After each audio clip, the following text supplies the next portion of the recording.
What's up guys, I have a Nintendo Switch here, the limited edition Legend of Zelda Tears of the Kingdom edition. I had to read it because I can't memorize that. I already kind of took a look at this for a different video I was doing, but I wanted to go ahead and take a look in the box, let you guys know what it looks like, what it comes with. Is it any different than the other Switches? So let's go ahead and dive in and take a look.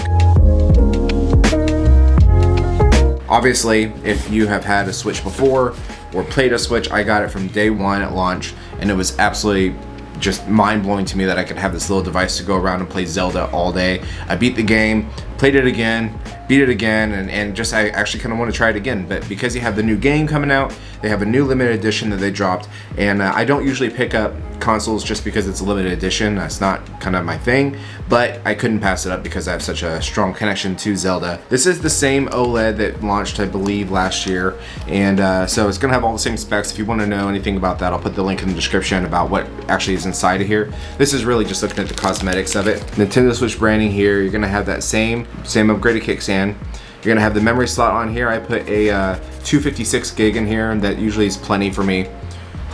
Okay, nice texture on the back.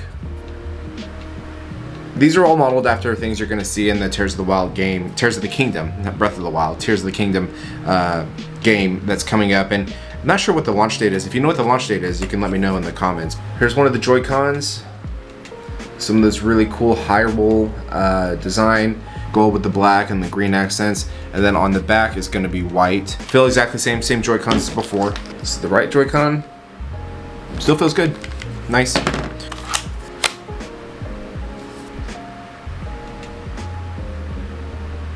Looks pretty good. And I love how they fixed the flex in these. I mean, they still have a little wiggle, but not anything like they used to. The rest of the box is going to be basically pretty standard, except for the best part, I think.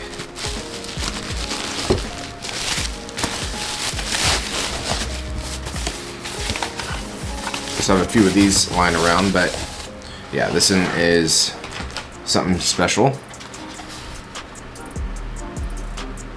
You got the white with the gold. Smooth, there's no texture to it or anything. And then on the back, a little bit of the decoration here. Nothing on the sides except for just the USB ports. Open it up.